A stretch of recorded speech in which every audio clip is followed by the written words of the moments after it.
Charlie. Welcome to the Aviation Avenue podcast. Hey, what's up? How are you? I'm good. How are you, sir? Oh, not too bad, not too bad. Just a nice Saturday afternoon, Yep, it is. So, everybody, this is MQ-9 sensor operator Charles Rodriguez. If you guys have any questions for him when I'm done with our conversation, we'll go ahead and answer them. Just drop them in the comments below. So first, let's start off with you, Charles. How did you get into aviation? So I joined the Air Force right out of high school. In high school, I was part of the junior ROTC program, and I wouldn't say that I was necessarily into the military prior to that. You see some cool movies and stuff like that, but I wouldn't say I had like a desire up until that point. And the longer I spent all 4 of my high school years in ROTC, and it was a Navy based, so I was kind of geared toward that, but just made me want to join. And then when I was a sophomore, September 11th happened, and it just made me even more so want to join the military. When I went out looking for services, the Air Force caught my eye, snatched me up. I actually was a radio maintenance troop, so I spent about 10 years working on electronic radios. They're pretty old, so they needed some real hands-on maintenance. But as the Air Force bought into new technology, they got GPS-based systems, they got other more robust systems, the need for hands-on maintenance went down pretty bad. So the career field I was in got overmanned.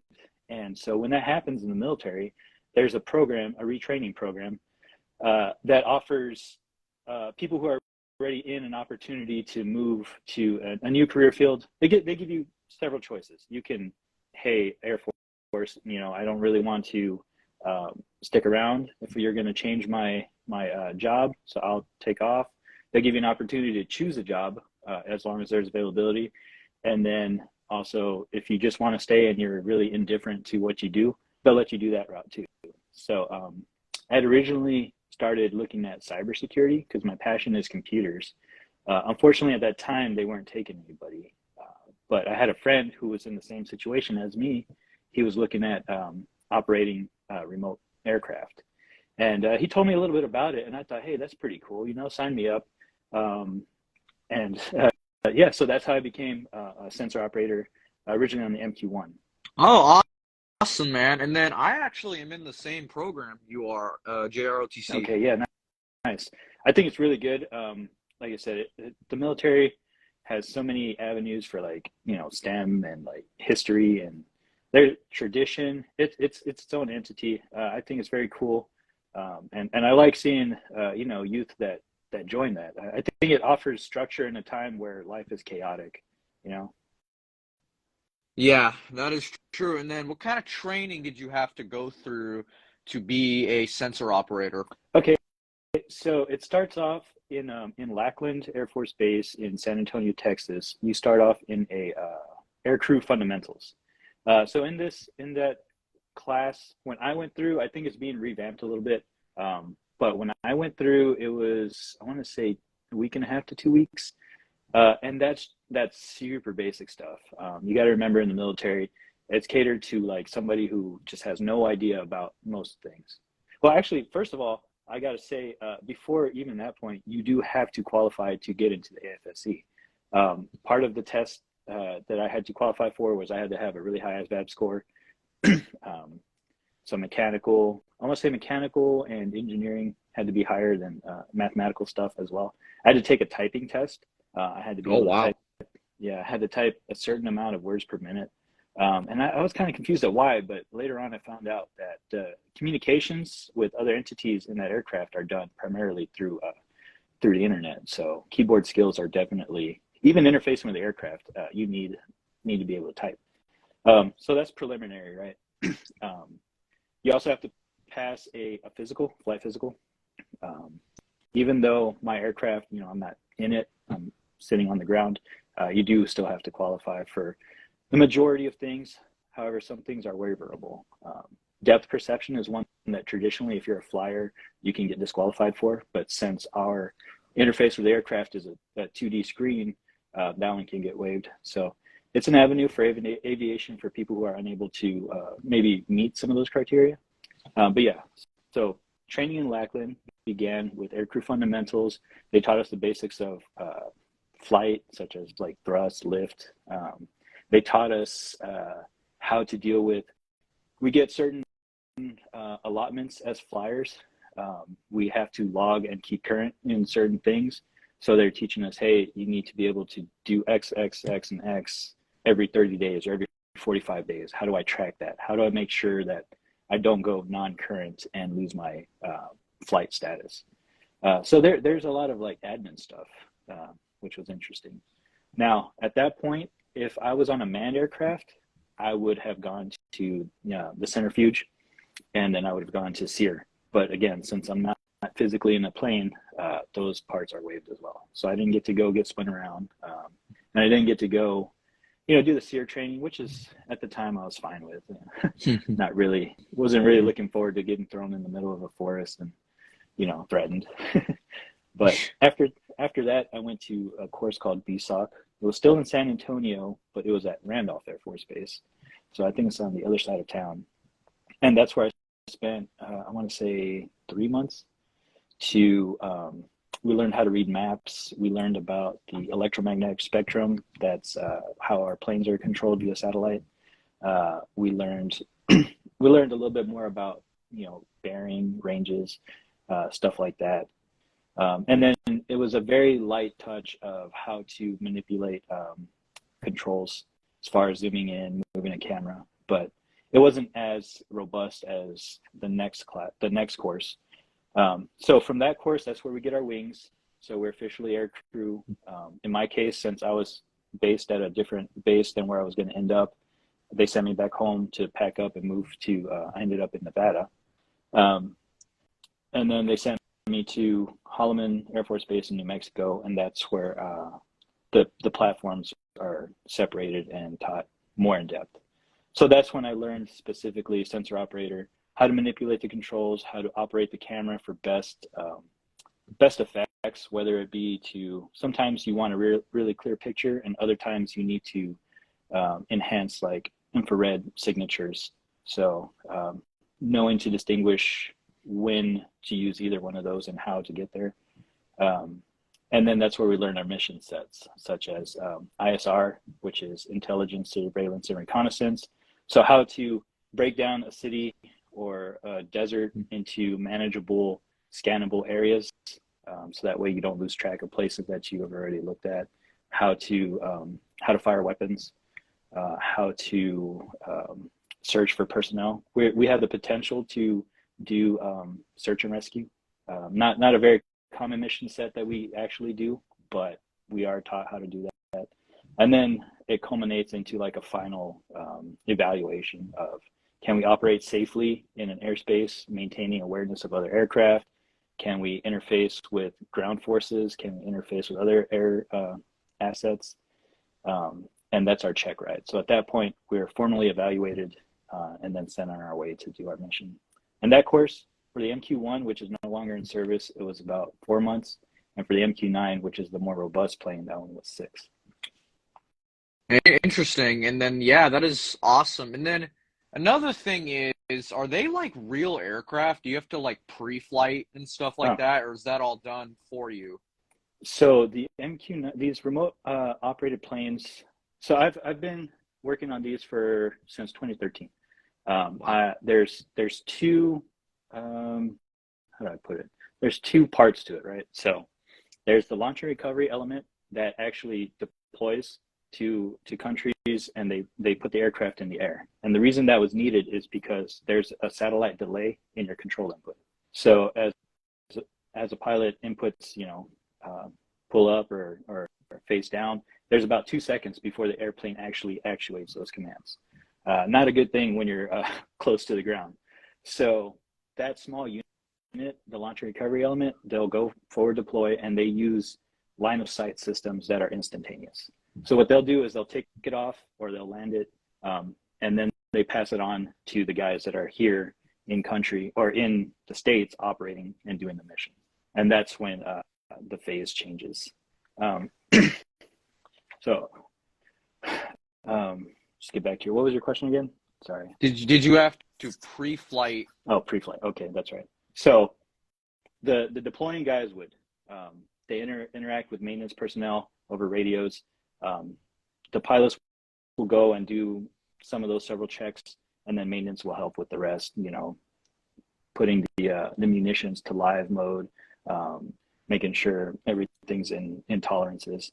But the new system that we're transitioning to, they want to get rid of that ground element and just use straight satellites only. So at that point, maintenance crews will actually do the pre-flighting. Oh, okay. So we're slowly drawing back from the pilots on the ground overseas, and we'll end up just sending a small maintenance team out there they'll turn on the aircraft, pre-flight it, put it on the runway, and then we'll take over via satellite. And a lot of it's automatic now, so the takeoff and landing using the sensors that are already on the aircraft will be able to take off and land by itself. Awesome. That is interesting to know. And what was I gonna mention? Uh, I forgot what I was gonna bring up. It had me curious. Can you break down like movie scenes of drones? Like, can you really do if you understand it Yeah, that much? for sure. I like to say the movie that replicates a drone operator the most is The Interview with Seth Rogen and James Franco. Ooh, And the reason I okay. say that is because you see a guy who's probably about 3 or 4 Monster Energy drinks deep with 2 or 3 Twix bars and Hershey bars kind of open and just kind of going at it. And that's what I think we operate like, just very caffeinated. But from a technological standpoint, have you seen the movie Eagle Eye?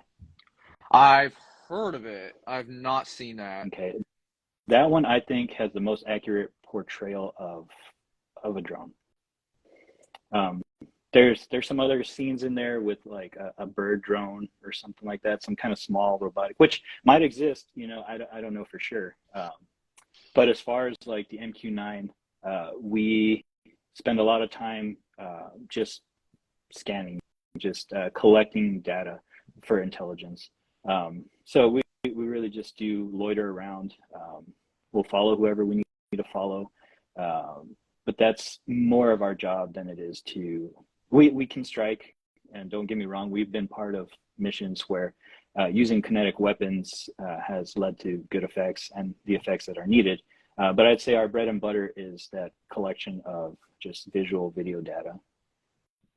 Interesting. And then, yeah, I can kind of break down like scenes from Top Gun and things like that, and Top Gun Maverick, a lot of those stuff. Today's actually Top Gun Day, so I just Oh, realized nice. that, you know.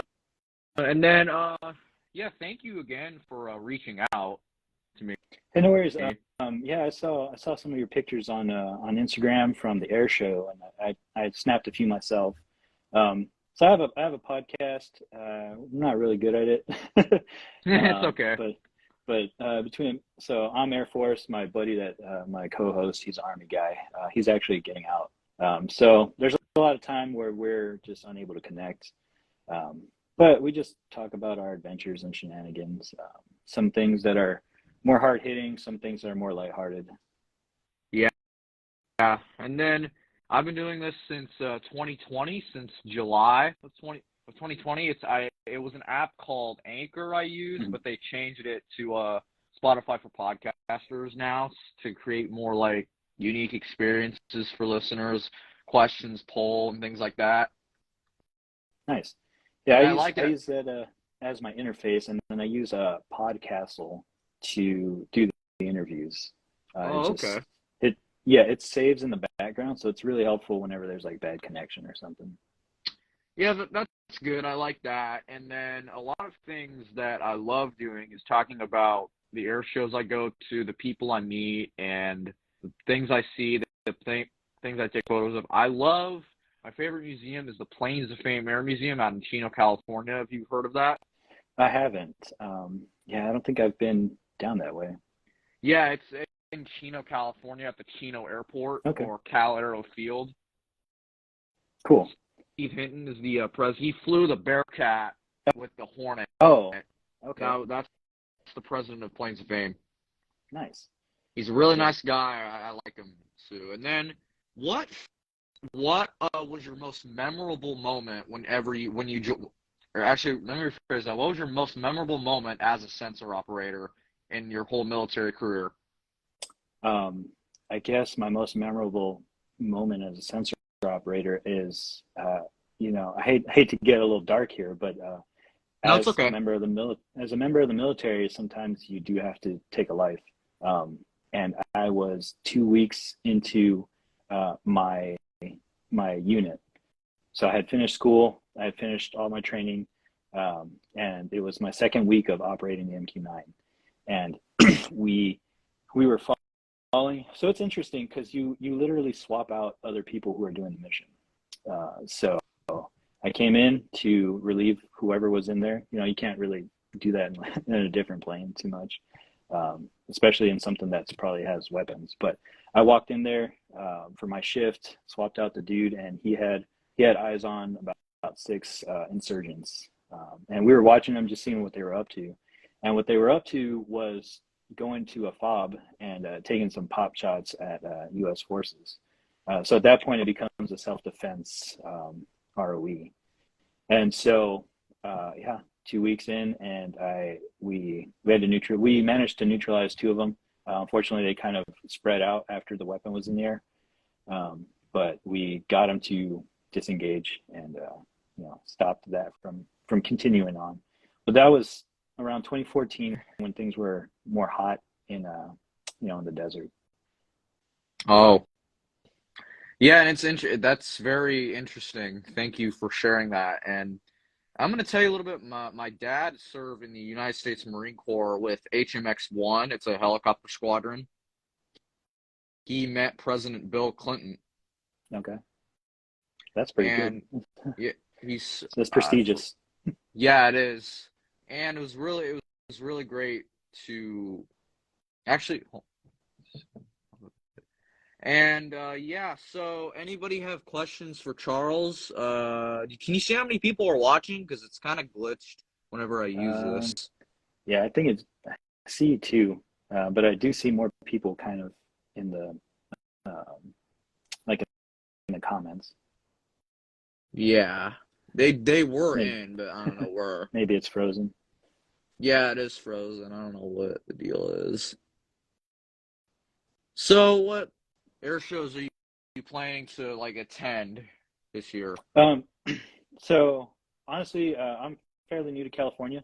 Oh, Uh, I wow. we moved here around 2019, and obviously after the pandemic happened, there wasn't a whole lot of uh, things going on. So honestly, I keep my eye out for just activities in general. So the things that'll come on, the internet or maybe Instagram or something, I'll probably check out. But I don't really have a plan. Typically, we'll get asked to do air shows and just talk about our aircraft because I think the general public has a lot of questions. I think a lot of people are scared of them. Um, they're they're not they're they're as drony as any other aircrafts where you can put on heading hold, airspeed hold. There's at no point is there not a human operator. Even when it takes off and lands by itself, there's still a human behind the screen. So there's no, and especially with weapons, 100% there's humans behind the controls. So it doesn't have a mind of its own. It's not AI driven. There's actual people. So I think I enjoy talking about it, and just kind of rest assuring the public that we're there managing it, so it's as safe as any other aircraft. And that's interesting to know, and thank you for sharing that. Parker Early says Braden. That's a friend of mine. Thanks for following me, Parker. Yeah. And then a lot of things I really like to do. I love taking pictures of airplanes, and I like sports too. Okay. Baseball and football too, and hockey too. Yeah, do you play any of those? I play baseball. Okay. Yeah, I've got We had a my game.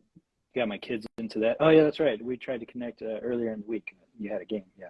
My Yeah, we kids, same thing. won Nice. 11-2, I want to say. That's pretty good. Yeah, Congrats. thank you. And then I want to say, speaking of sports and flyovers too, the Angels had an opening day on April 7th. Oh wow, it like really passed by. It came by like that. Two F-15 Eagles from the 144th wing of the California Air National Guard in Fresno. They they flew over my house actually. They were Oh wow. circling over kind of in this area, Hmm. and they flew over at like I got photos of them. They were loud too. Yeah, Like yeah. not I, even sorry, not even I minutes later. uh, Not even 5 minutes later, I want to say like they came zooming in kind of here. I'll kind of show you where it's kind of you see kind of past this area a little bit. They kind of zoomed very far, and I came by. saw the afterburner glow. I was like, no, I missed that because I was trying to Oh get yeah. download the photos for it. So yeah, Oh that no. is amazing. I love the flyovers, and it's really cool. That's it. That is cool. Yeah, it's been interesting to me because all my knowledge and like interest in planes that I've only gained as I became like an aircrew member. I've always like appreciated planes, but I don't think I've ever like had a favorite or was as into it as after being in the military and getting close to them. The first place I was at, there was B-52s and A-10s.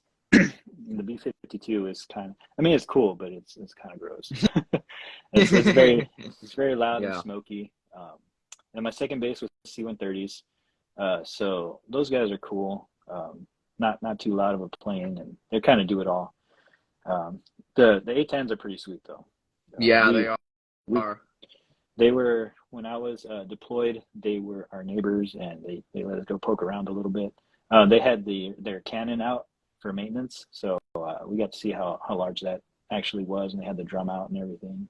Um, Super cool guy. Every one of those dudes is like 6 foot massive pilot. It was kind of funny. Yeah. Uh, just to watch them walk around, and they definitely stood out compared to everybody else. Yeah, and that's true. The A-10 is one of the most mighty aircraft ever. The Hog. Yeah, it's pretty cool.